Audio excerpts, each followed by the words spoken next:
Okay, so this is a quick video on a BMW 1 Series. It's a 2-litre diesel. It's a 55 plate. I've been having problems recently during takeoff where a small knock comes from the back just as you put the power down and take off. Thought it may have been a rear bush or maybe a ball joint, but whilst driving the other day, the knock got a lot louder and I lost all power. So underneath the rear of the car, you can probably see that we think we found the problem. So it looks like, if I zoom in there, it looks like the rear drive shaft's gone. Maybe the knuckle joint has worn, causing the drive shaft to break. Obviously there's no differential lock on these, so when you do break one drive shaft, the power goes through that one and won't transfer to the other wheel. So we've managed to locate an alternative part. This is the drive shaft in question. Obviously this side here goes through onto your wheel hub, and these rings here are for your ABS sensor, and then this obviously unit here connects onto your transfer box. I haven't seen a video on YouTube regarding the change of this, so we're going to give it a whirl and we'll see how we get on.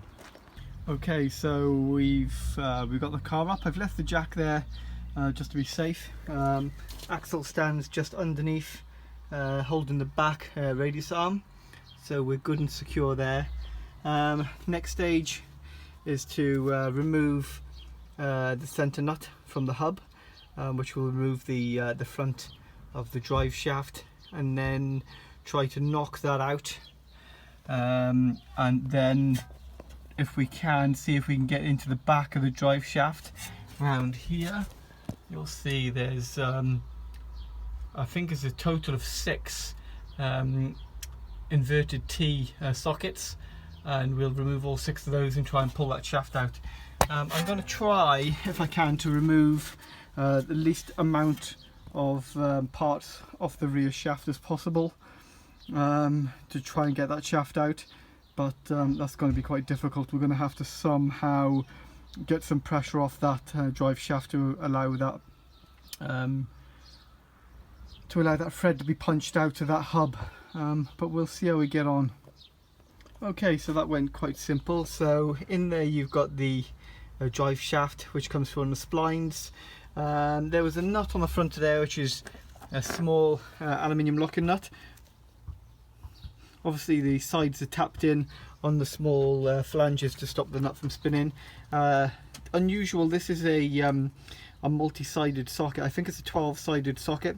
It's a 30mm, so you can't use the standard impact 6-side units like that. You have to use the multi-spline units to get this off. That was a size 30. I tried it with the impact drive. That would normally take it off, but my compressor's too small, so I ended up using the 1/2-inch breaker bar. A little bit of a wiggle on that, that's undone, and then give it a small tap in the center, and she's loose and ready to go. So now it's underneath the car. Try and undo the 6 bolts and see if the shaft will pull out without separating the rest of the suspension struts. Let's see how we get on. Okay, so here's the unit off. What I decided to do is cut the unit in half here, which enabled me to tap this end out of the hub straight out onto the floor, no problems. Then obviously this was still connected to the differential box here, with some torque head screws went through onto a plate. It looks like the shaft goes into this boss here, and there's ball bearings that rotate round, and it looks like that a little bit of wear has been caused on the edge where the ball bearings sit, which has allowed the unit to kick outwards and disengage the ball bearings onto the rear of the unit, allowing the ball bearings to spin rather than to engage in these slots to give the drive. So it hasn't really snapped as such. It's more wear, and it's disengaged from where it should be, but it does look mainly because there's been play on the main tuff where the gears seem to sit. Looks like that's a reverse side, and that's the drive side. And you can see there's obviously wear on the edges where it's been engaging. The ball bearings are still inside, rolling around in the grease, and obviously it pushed the cage out of the way that holds the rubber cuff, which is here, which obviously give me the result of a twisted unit. So there we go, unit's off. Took me around about, I would say probably around about 20 minutes, 25 minutes. Difficulty undoing these bolts here, mainly because the drive shaft actually turns, so I put it into fifth and give it a yank, and they've all come off without any problems. Okay guys, we're finished now. So the new bolts on, new shafts on, the unit is in, and it's all tightened up, as you'll see under there. All bolts are tight. Didn't really have many problems with this. The biggest problem I had was trying to undo those I think they're E12s, those E12 bolts. Trying to undo them, obviously put it in gear. There's a little bit of play which causes a bit of backlash on the gearbox. So when you're trying to pull, there's a little bit of slack before you actually get tight. But they still managed to come off relatively easy. Didn't have to use a breaker bar or any penetrating oil. To put it back in, I didn't have to loosen any of the suspension struts or arms or braces or anti-roll bars or nothing.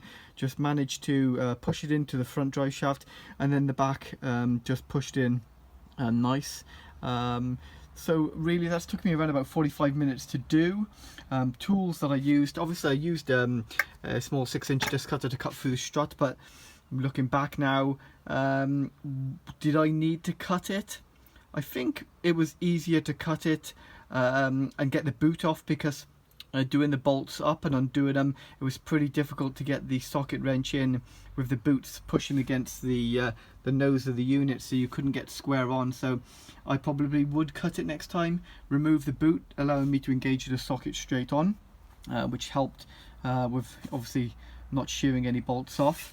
Then it was a 30 mil multi-spline, I think it's 12 head, a 6-sided 17 mil for the wheel nuts, a E12 socket for the actual nuts onto the drive shaft to the transfer box, a small bolster for undoing this here, and then a flat one for tapping it flat after you finished. So I'm going to get the wheel back on now, get it back down on the ground, and take it for a test drive. Any questions, please let me know. The parts were bought from Euro Car Parts using the discount code online.